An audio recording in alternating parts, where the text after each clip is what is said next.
All right, why don't we go ahead to the next slide, and I will briefly introduce our presenter. So Atlas is absolutely delighted to welcome everybody back and to introduce our presenter, Lucille Rosario. And Lucy has, the word I'm looking for is illustrious and varied career of working in social work in a wide range of options, including starting out in adult education.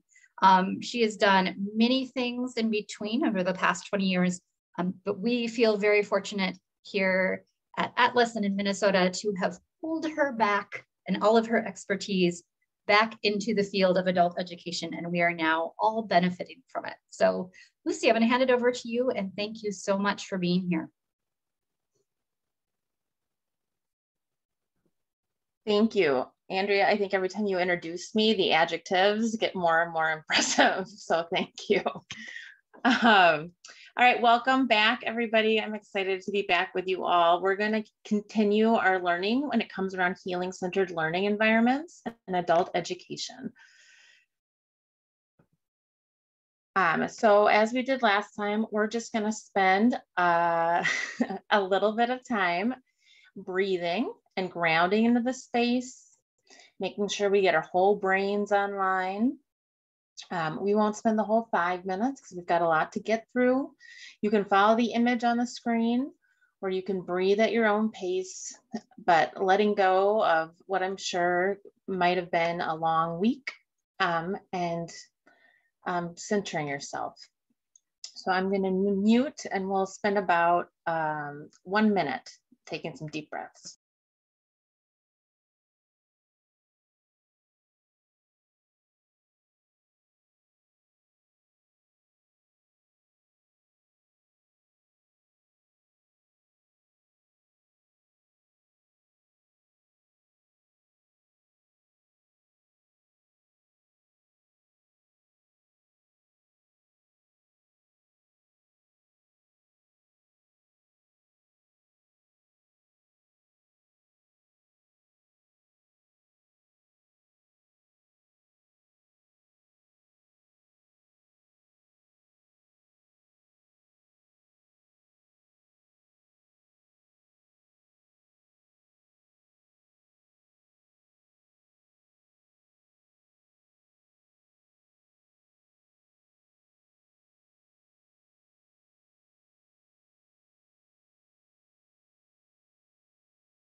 Okay. And just as a reminder, again, I'm Lucy. I'm a social worker. I've been lucky to be a social worker here in Minneapolis, where I grew up. I've also worked in Mexico, in the Bronx. I started in after my master's degree in a multi-service community center in the South Bronx, so we did ABE. And I've worked clinically as a therapist, specifically trauma therapist, as a trainer, supervisor, and manager.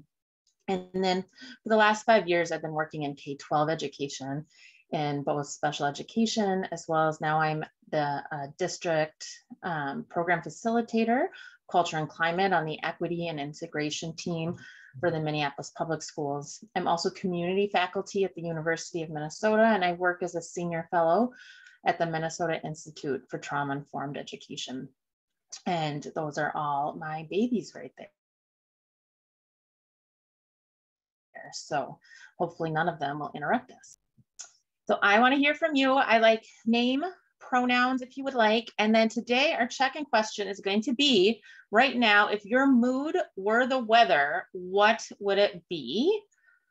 And then I realize I have a typo here because the N key on my laptop is actually broken. I need a new laptop, but one that's supposed to be one takeaway from last time or question, or you can do a doubt, or you could share one thing you hope to get out of this session. So that's a lot of questions into one. It's really just meant to be flexible as to where you're at today. So mood, if you were the weather, what would it be? And just one reflection or question or takeaway that you would like to share. So you are invited to unmute and share, or you could also put it in the chat, whatever you're the most comfortable with. All right, welcome, Susan.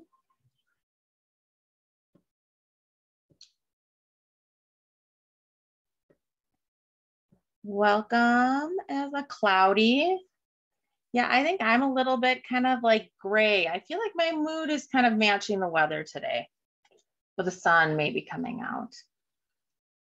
Miriam's mood matches the weather today as well. Andrea's partly cloudy. Christy, I'm sunny because it's Friday. I love that, Christy. Belinda, calm after the storm. Just finished teaching a class. I can feel that one. And Cindy is feeling a little cloudy. Hillary is sunny with a little haze. Excellent. All right. So we have some sun popping through on this Friday. Does anybody have any like takeaways they're willing to share, questions or doubts, or anything you really want to make sure I touch on today? Got another partly sunny, partly cloudy. Welcome, Mai.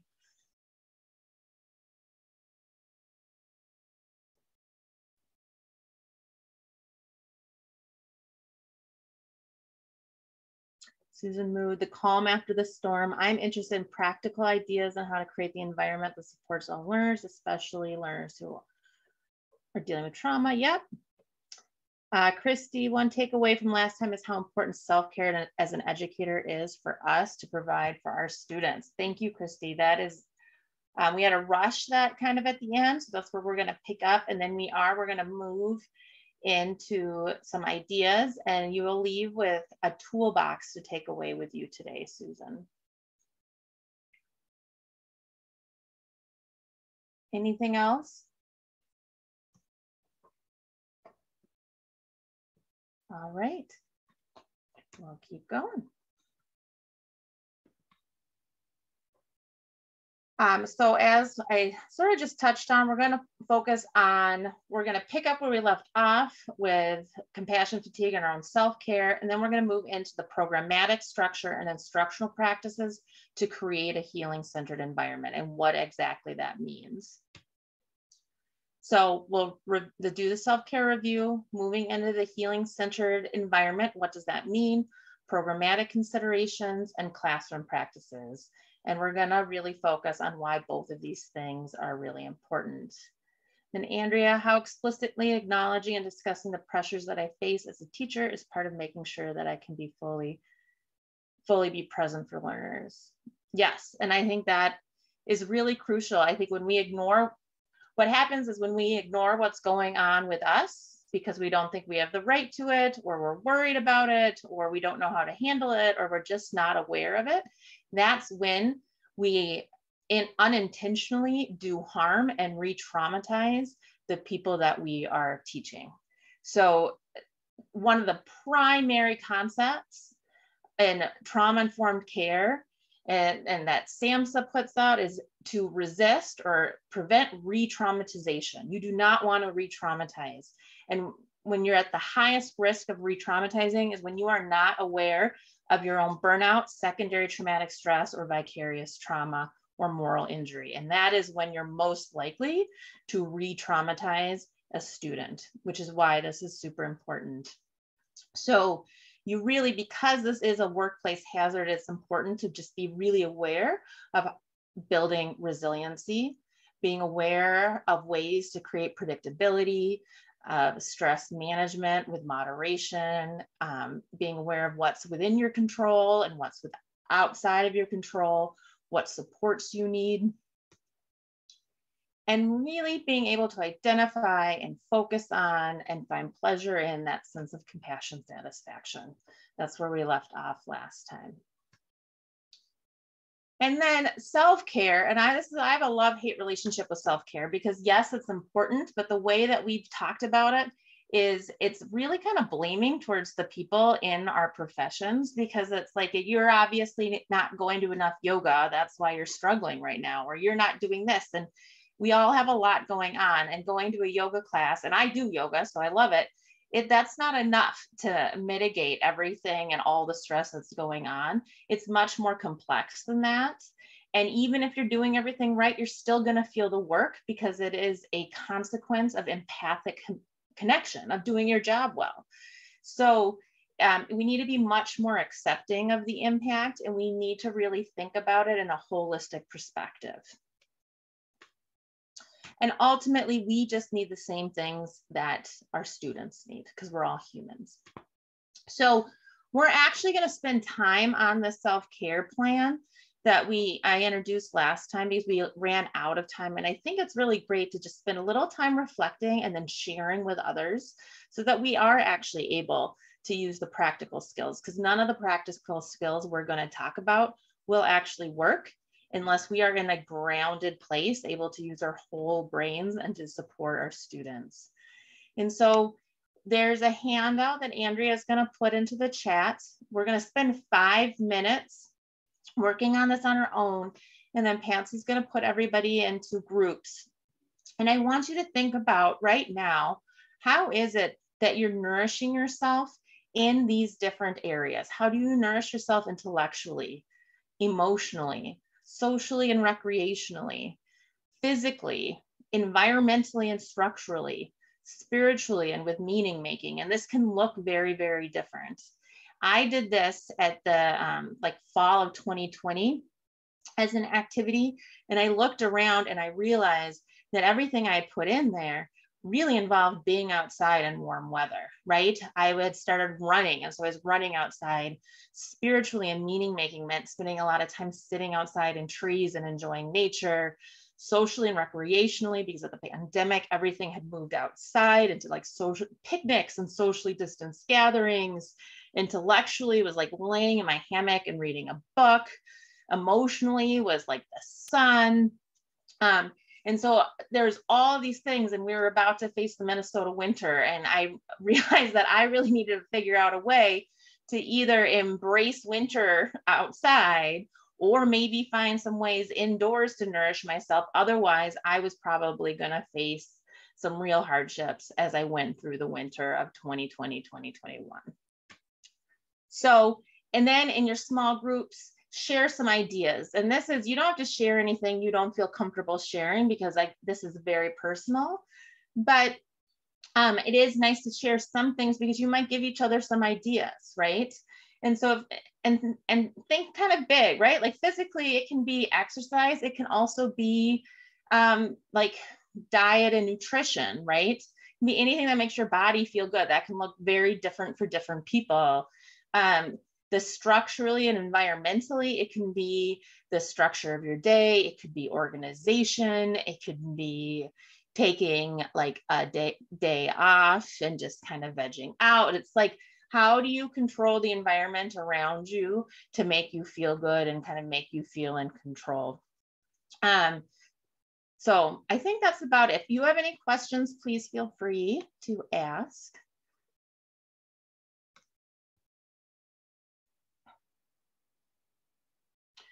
And I'm going to start some music while you all start with 5 minutes.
right, I'll go ahead and open up those breakout rooms.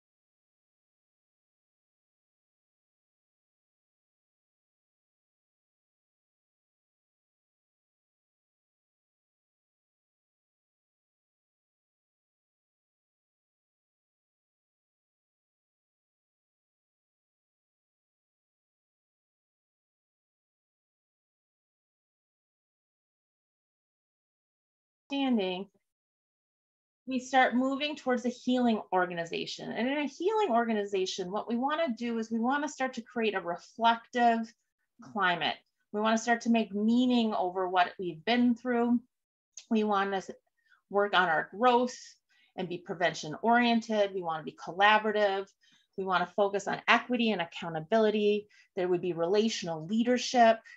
And a healing organization isn't just responding and being trauma informed, but it's actually actively becoming trauma reducing and being healing. So somebody can actually start healing within the environment of that organization. So this is just some side-by-side comparisons. So trauma informed would be organizations, which I'm hoping, like through training, you really have to, this is your first step. You've developed the shared language, you have a common understanding, you've defined it, you've normalized it, you've worked on some ways to respond to the impact of trauma, you've recognized all the different ways that it can impact, like just how pervasive it is in our society, how it's interlinked with larger social issues and structural oppression. And then healing centered is when your organization really starts to adapt policies, procedures, and services, and makes decisions that ingrain and apply this understanding of trauma, culture, and resilience within them. So every policy, every decision, you start incorporating what you know about the ways in which trauma impacts the brain and the body, what we talked about last week, as well as what we know that helps build resilience. And so the focus isn't just how are we gonna respond to the impact of trauma, but how are we actively going to work to build resilience? Are we going to be culturally responsive? And are we going to try to make meaning and build political action and change?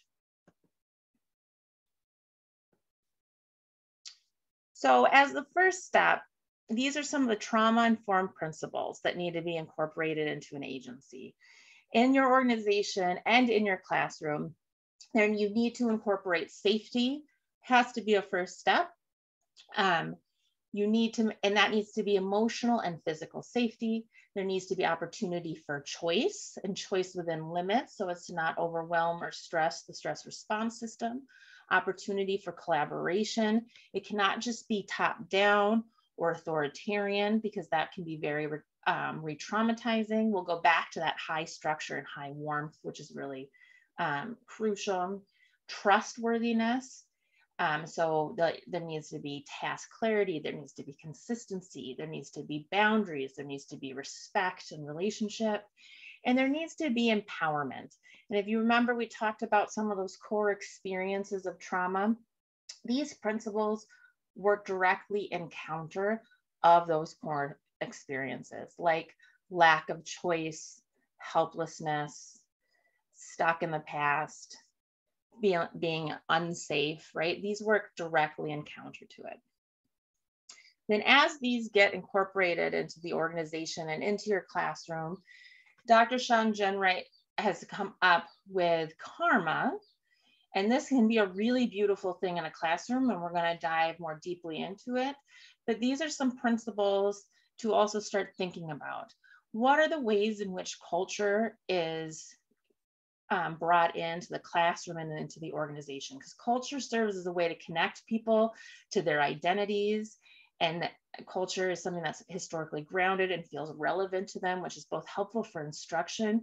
But one symptom of trauma is a loss of identity, and this can help reground and reconnect people to their identity, to their roots, and help with the healing process. Agency. So it's both the individual and a collective ability to act in order to create change and desired outcomes, to transform external conditions. This really helps people move from that sense of victimhood, the sense of helplessness, to the sense of like, I am a person that can create change, the sense of empowerment. Relationships. All healing happens within relational connection. Most trauma happens within relationships. Healing has to happen with relationships. So the capacity to create, sustain, and grow healthy connections with others. Trauma actively works to make relationships challenging, but relationships are essential for healing.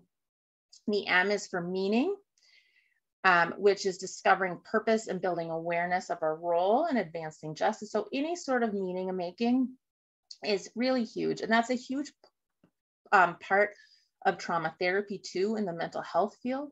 But to really make meaning out of our work, out of our life, out of what's happened to us, both good and bad, is big. And then achievement, celebrating strengths and goals and acknowledgement of what's happening in life.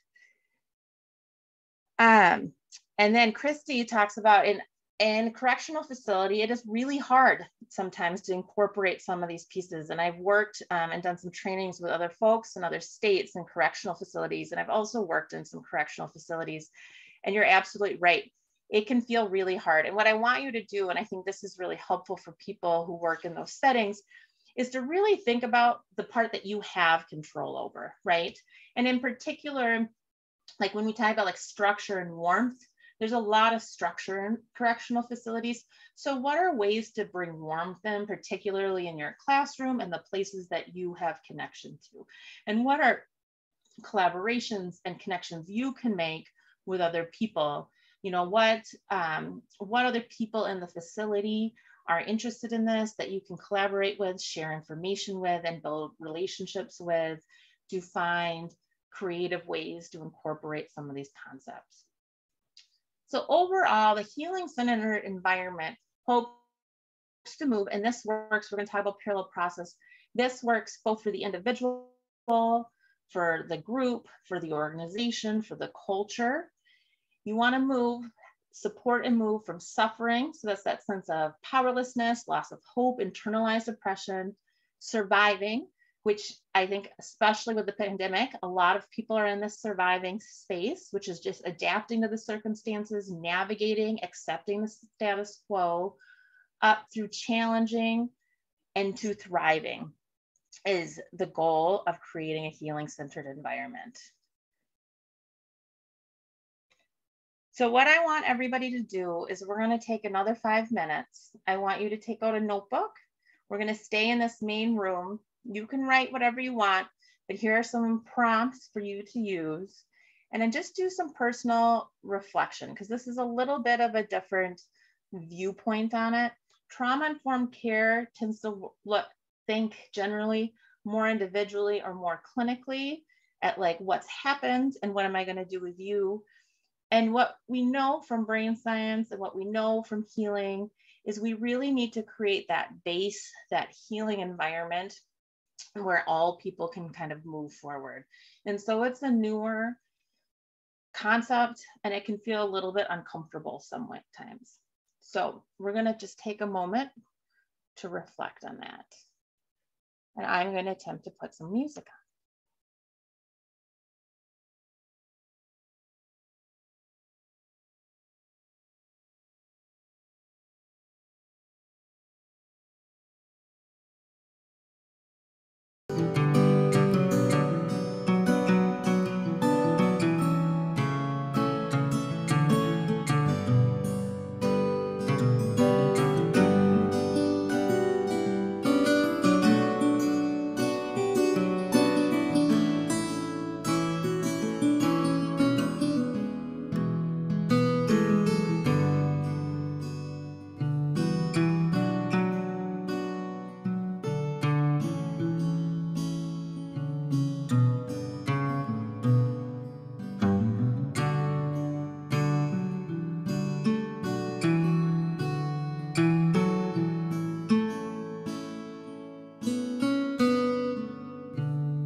All right, thank you.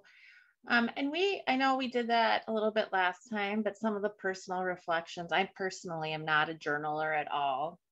But one thing that trauma and stress tends to do is we detach, we disconnect from other people, we isolate, we disconnect from our bodies.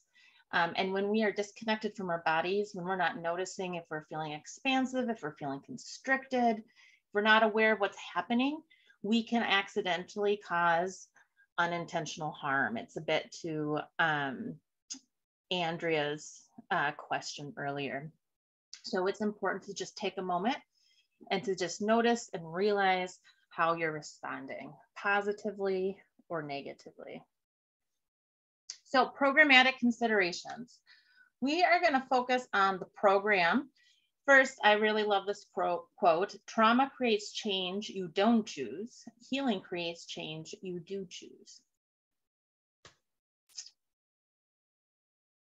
Some of the key concepts of healing-centered environment and trauma-informed care, and we're going to talk about is we're going to start with parallel process.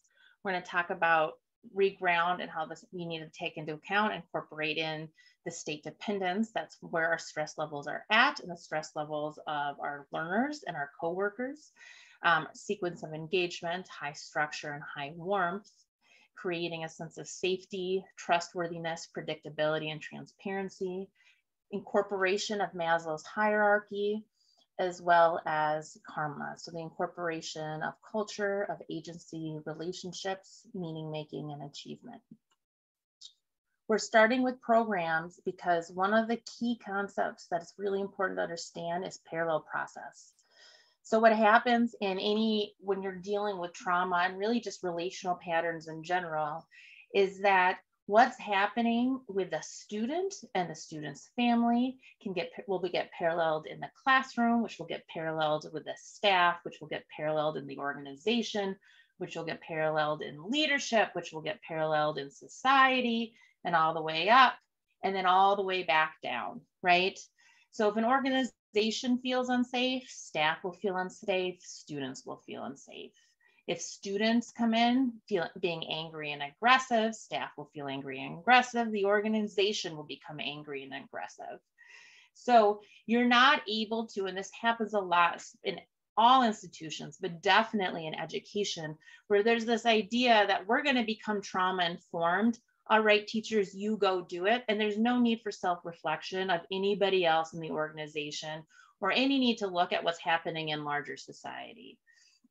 If an organization is crisis-driven and reactionary with little support, your staff are going to be hyper-aroused.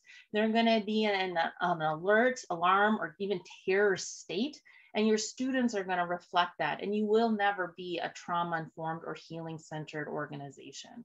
So you have to, when you're looking at becoming a trauma-informed or hopefully healing-centered organization, you have to look at it programmatically as well as what's happening within the classroom. And so these conversations need to be happening at all levels at the organization. And so some of the things to think about when you're thinking programmatically or organizationally is is your organization incorporating Maslow's hierarchy of needs? So I really think about learning really starts happening when you get up to that esteem and even self-actualization. So how is your organization meeting the physiological needs of your learners that are coming in and the physiological needs of your staff? Both need to happen. So, and if they're not able to meet certain needs, how are they building connections with community organizations and referrals so that those referrals are able to happen, right? So if a student comes in and says, I have nowhere to sleep tonight, what is the next step? And how do you make sure that your teacher or volunteer or whoever's interacting with that person knows what to do so that student doesn't spend the whole class worrying about where they're going to sleep? Same with food, right? Safety. I worked in domestic abuse for a long time. If a student comes in and is fleeing a violent situation at home, what is your teacher, what is your volunteer supposed to do? Same thing if your staff comes in and doesn't have a place to sleep or is fleeing a dangerous situation or was robbed or something has happened. How are you as an organization going to support them and connect them to supports? How are you going to create a sense of love and belonging around for the staff and for the students? Because that's going to be mirrored, paralleled. The staff is going to be parallel to the students and all the way back up again. So the leadership needs to have that, the staff need to have that, and the students need to have that. Leadership needs to treat their staff the way they want their staff to treat their students. And then you get into esteem and confidence and respect and self-actualization. And that's where some of the magic and the learning and that beauty happens. So how is your organization? The next concept to think about is how is your organization, how is your program creating a high structure and high warmth environment? How is that happening in the classroom, which we'll talk more about? How is that happening programmatically? How is that happening for staff and students? How is there predictability and transparency? How are decisions being made? Who are the voices at the table? How is it being communicated? Do people know what's expected of them? Do they know where they go? Do they know if they're doing a good job? Do they know if they have ways that they need to improve? Do they know if there's accountability? If it's too warm with no structure, like that doesn't feel good. If you're working in an organization and you're working really, really hard and you see somebody who's not doing anything and there doesn't appear to be any sort of accountability or it doesn't matter, you start to feel like not valued, and that doesn't create a good culture. But also, if you work in a very punitive system where you don't feel seen, but you can get punished if you slip up even a little bit, that also will burn out and traumatize staff, and there'll be high staff turnover, which is going to negatively affect students. How is warmth showed? How are you celebrating people's successes? How are you holding people accountable? How are you doing that for students? And how are you fostering trust with staff and with students as they come through your door? And then karma, so culture. How is the whole organization incorporating and welcoming all levels of cultural identity? How do we look at it, not just from our own cultural lens, but we're reflecting on it and noticing how somebody might look at it from a different cultural lens? And how does our own cultural lens impact other people? How is our organization supporting staff and learner agency and voice and choice and empowerment? How do we respond if people come in and are advocating for change? But how do we do it in a way where we're not constantly chasing the newest thing that causes that initiative fatigue that often happens? Who's at the table when decisions are made? Do people know how the decisions are made, and are they communicated? Is there a structural way that the organization is supporting relationship between staff and learners and creating connections? And are people leaning in to challenging conversations and navigating conflict? And do they have the support to do that? Is there a strong sense of mission and that's shared meaning that people are working on together? Sometimes when things are feeling really, really tough, that shared sense of mission and meaning is the one thing that will take an organization, pull it together, and get it through to the next side when things are not feeling as tough anymore. So how are you supporting that, both as an organizational as the whole, as well as with staff and students in the classroom? I had this amazing boss when I was working in the Bronx, and she really held the mission. She was like the heart and soul of the organization, and she kept us grounded. And I worked there for 6 years. And at the spring, at the end of the time, right before I moved to Minnesota, she had to have brain surgery. So she was out for 6 weeks. And the organization still operated, but I really felt like it felt like a chicken running around with its head cut off. Like there was just like people were just doing what they were doing, but there's no kind of connection. People just looked exhausted. There was just like less laughter, less meaning, right? And I didn't think that organization would have been sustainable. And so it was a relief when she came back, but that can't just rest on one person. So how is that being fostered in other people as well? And then how as an organization are achievements and successes and growth being both fostered and celebrated with staff and learners? It's very easy to only talk about the hard things. And when we talk about culture, it's really important to really think about, this is Zaretta Hammond's culture tree, not just the surface level. It's not just like holidays and music, but also social norms and rules and beliefs and values.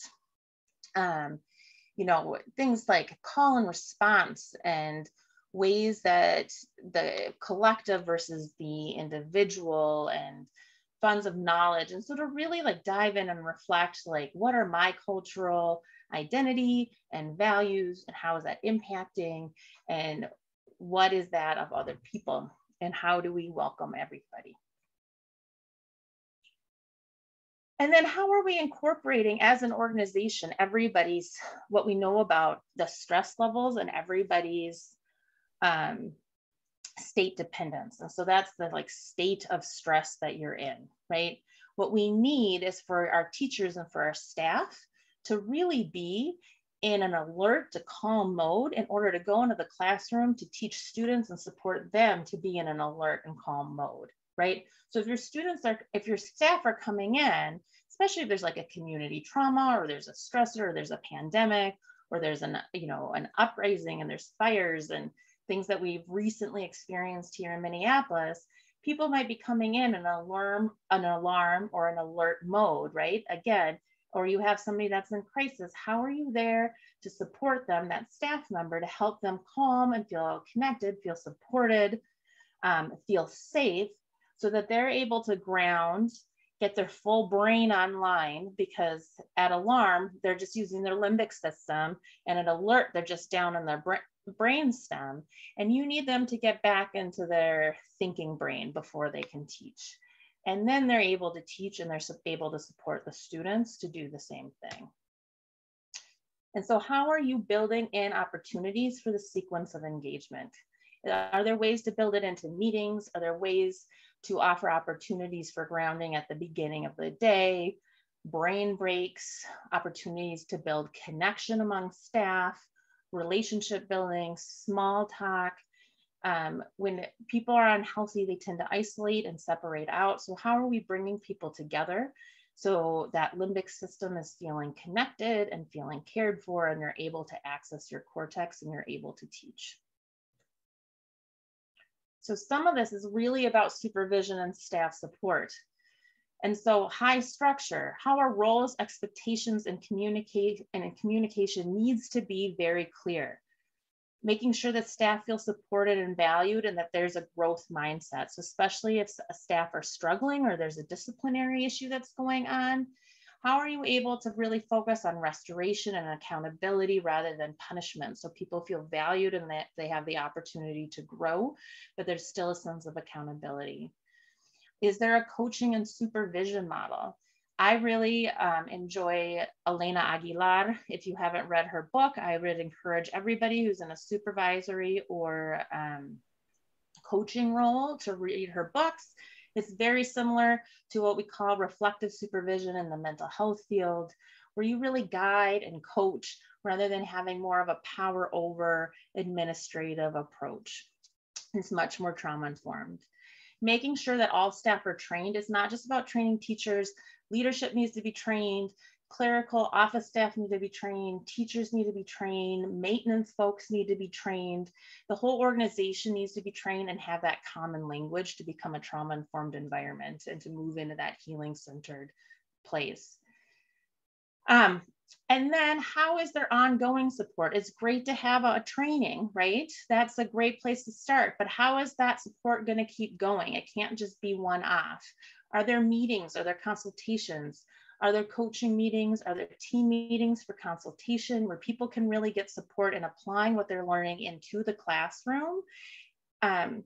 It's one thing to talk about all of this, but it's another thing to be like, oh, they're not using their thinking brain when somebody's like yelling at you. And that's happened to me before. And it's a lot more challenging, right? Or throwing something at you. And then really making sure that staff feel support and have access to mental health supports, have access to vacation time, and aren't being like blamed or shamed when they take a step back or ask for help when they need to take care of themselves. And then finally, as an organization, to really walk through that organization from a learner's perspective. What is that experience from the first phone call? The trauma-informed care needs to start from the first time they access your organization, from the website, from the phone, the first time they walk in. Are expectations clear and predictable in each space? Is there a contact person that's clear? Is there a relational opportunity that's clear? Will they feel welcome? Will somebody look up and smile? Or not, right? I've walked into organizations and like somebody's just like on their phone and there's nobody saying hi, and that doesn't feel good. Do they know what to expect? How is the physical space? We ran groups for vets at Domestic Abuse Project, and we learned very quickly, we had kind of a circular room, which was great in the building, and that they really needed to use that room because they needed to have their backs against the wall. So there are different options for seating. What are people looking at? What are people listening to? Is it clear where bathrooms are? Can they get water if they need water? Is there access to snacks if they're hungry? Are there fidgets? You just really want to look through, what does this whole environment look like and what is their experience as they come in? So as an organization, you want to stay grounded in these key concepts. You want to know where you're at. So I suggest, and something that I've helped organizations with, is kind of doing an organizational inventory, starting at like leadership, policy, budget, right?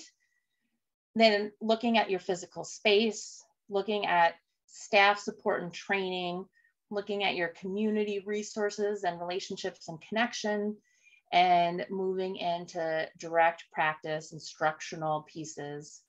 And then identifying where the gaps are and starting to prioritize how to make the changes that are necessary to create a healing-centered environment. Then you have to create a plan. And as you implement it, you need to implement it with a lot of support. You can't rush through. It's not something that you can power through. You need to implement a plan. You need to monitor it. You need to adjust as needed.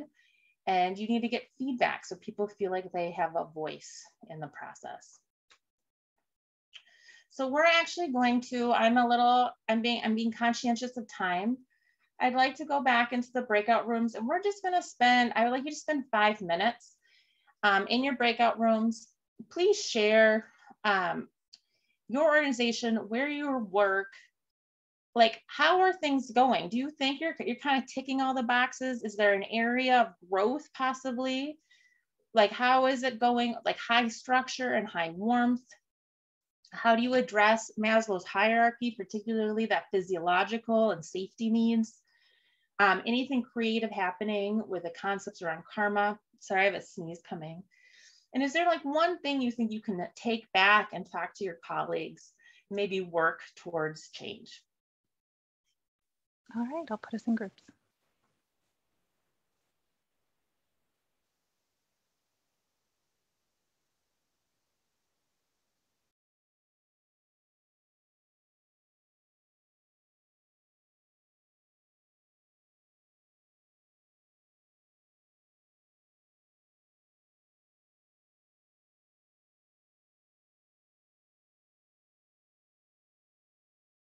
All right, just as a reminder to turn off your cameras for bandwidth and to mute. I wanted us to come back and I'll discuss it because I'm always really curious to hear what's going on in folks' organizations, but I'm also trying to be conscientious of time, so we're gonna keep going. One thing that did come up when I was talking to Andrea about this, that I think is a great opportunity, if you're working in a place that has PLCs, that can be a really wonderful opportunity to take training and use that PLC, and there's a lot of different models to kind of like structure it too, but to use like almost a peer consultation model to work on bringing these practices like into the classroom and getting that support. Some school districts really use the PLCs well, and some do not. And I know Andrea works at a school district where the adult educators also do PLCs. And so if you are like her, that's a great opportunity. So in classroom practices, you are going to hear a lot of repeated concepts, but we're bringing it down to the classroom. And so remember, because of parallel process, all of these things, you're going to want the repetition, because what you're going to do as an organization, you want to have happen in the classroom and vice versa. So this is from Bruce Perry, you regulate, then relate, and then you reason. So in your classroom, one of the foundational pieces that you want to think about in thinking about your classroom is how are you going to create high structure, high warmth? How is transparency created? How is predictability created? Where are you able to incorporate choice within limits? How are you fostering strong relationships and trust? How are you having the awareness of your own triggers so you are effectively able to respond and have helpful responses to your students? And then you also, you want to think about within that, so you have high structure, you have high warmth, and then being really intentional about how are you integrating cultural practices into classroom rituals? How are you allowing people to bring in and share parts of their identity? How are you creating an acceptance of difference? How are you allowing and creating space and voice for people to identify ways for learners to address issues, both in the community as well as within the classroom? If somebody brings up an issue, are you getting defensive or are you embracing it and leaning into that conversation? How are you creating healing circles and encouraging people to share their authentic selves? How can you use activities in your classroom to build relationships, right?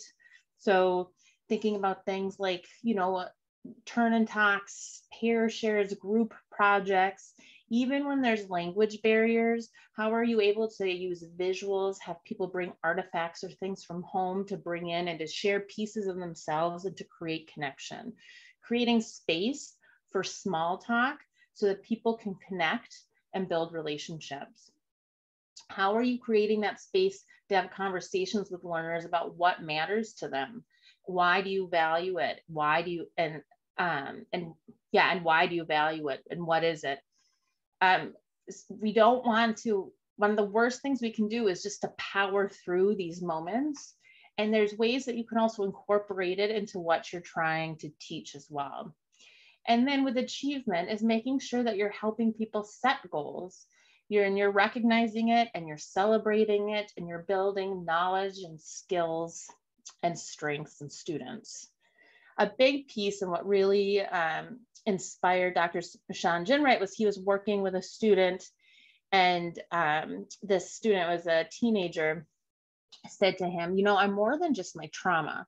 And so it's also focusing on all the resiliency and strength and beauty and growth that we have, and while creating this environment that's predictable and safe and relationally focused. And so then how are you building in the sequence of engagement into that classroom structure? So students know that when they come into your room and come into your space, this is what they can expect. And there isn't any surprises, and that they're able to access their whole brain. But there's still this flexibility that if the energy starts to change, I know I've been in a classroom and people have been grounded and the class is going great, and then the energy starts to shift. Like maybe people kind of zone out, maybe there's some side conversations, maybe there's fidgety, but there's kind of a shift in the energy.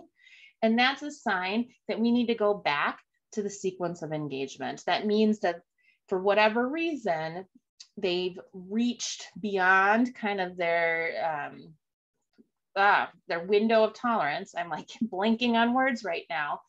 And they're slowly not accessing their whole brain, right? And so it's time to take a few deep breaths, maybe doing a stretch break, checking in and seeing what's happening, maybe offering opportunity to use the bathroom, getting a glass of water, kind of whatever you have time for, whatever works, doing an activity, but kind of moving things so people can get back in their bodies, they can reconnect before you kind of keep going rather than just powering through the content. Because what we need to do is that a good, a strong classroom is that we are going to help them regulate, which is going to get them out of that terror and alert phase. We're going to relate, which is going to bring them down out of their limbic system. They feel cared for, they feel a sense of belonging. And we want to keep them where they're going to do their learning is in the alert and calm phase.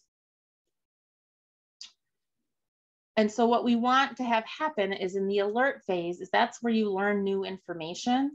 And in the calm or reflective place, that's where you remember. So people will have small doses of stress when they learn new information, and then you're going to give them an opportunity to do an activity, to journal, to reflect, to relax a little bit. And that's when that information is going to go into long-term memory. So when people are down and when they're using their whole brain, you're going to want to have a rhythm between alert and calm. And especially when you are working with people with sensitized stress response systems. So if you're working with people who've experienced a lot of stress and trauma, you are going to need to have small doses.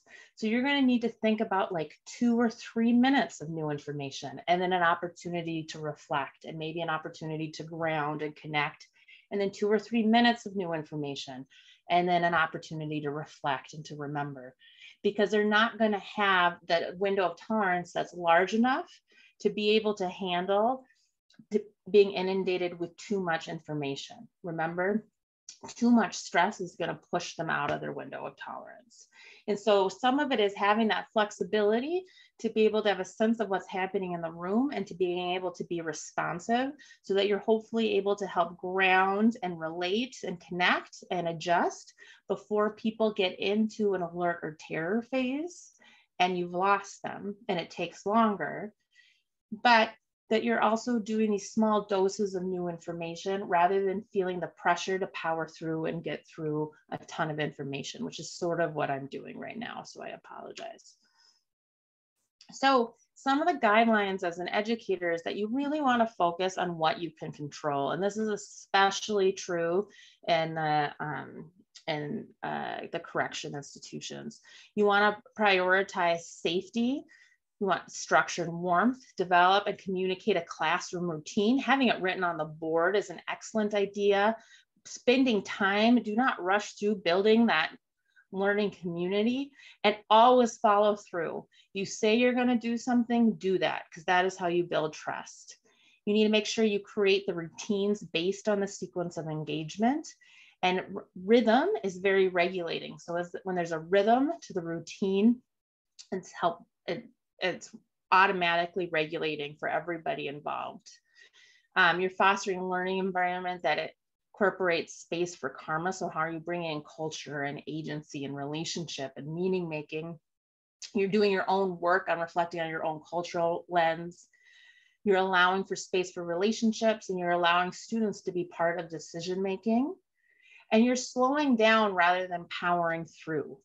Powering through is a trauma response, and it is re-traumatizing. So you need to slow down, you need to breathe, and you need to just be responsive to what's needed in the moment.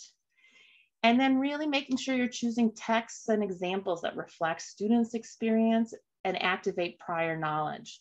So it's connected through their cultural lens, and they're not constantly having to code switch. So this is a suggested possible class structure, creating a kind of regulation or welcoming, co-regulate, breathing with them. You participating is really important. Having a grounding exercise and activity. Even before this, having some small talk as they come into the classroom, making sure you're relating and connecting, having time to check in and catch up and share, reviewing what the schedule is for the day so they know what to expect. Then you jump into the content. So you teach, you practice, you apply, you create a rhythm, but you go back to regulating and relating as needed by the students. And then having an opportunity to check out where you can really review what the important points are and check for understanding. Trauma impacts our memory. So having that opportunity to review and to remind in case somebody doesn't remember what happened is really important. And even offering them an opportunity to relate and to ground before going out into the world can be really helpful. It is in collectivities that we find reservoirs of hope and optimism. And so I think it's just really important, and if you're going to take it with you, is that high structure and high warmth, and that healing happens in community. And it happens in a community where we all feel welcome. And that's absolutely crucial. And so I have a slides of lists of ideas of activities that you can do for regulation, ideas of activities for relating, for reasoning, as well as when a learner is struggling, ways that you can respond. And so those are going to be shared in the chat that you can hopefully take with you and apply in your classroom. Thank you.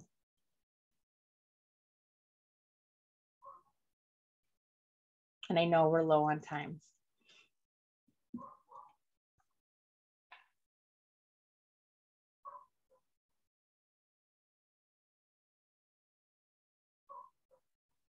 Patsy, I saw you unmuted, but I don't hear anything.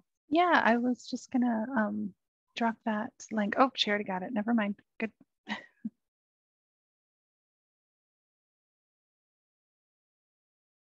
All right, well, that's it for me. I can hang out for a little bit if anybody has any questions or needs anything.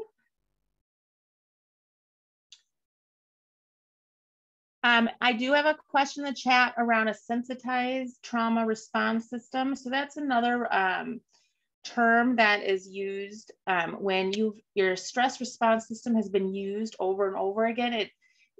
Another way you can think of it is that it almost becomes more sensitive. That's the same idea as your window of tolerance getting smaller. So something that is seemingly for somebody else might not be that big of a deal. It can have a bigger response because they just due to what their life experience has been and what they've been through. That's all that means.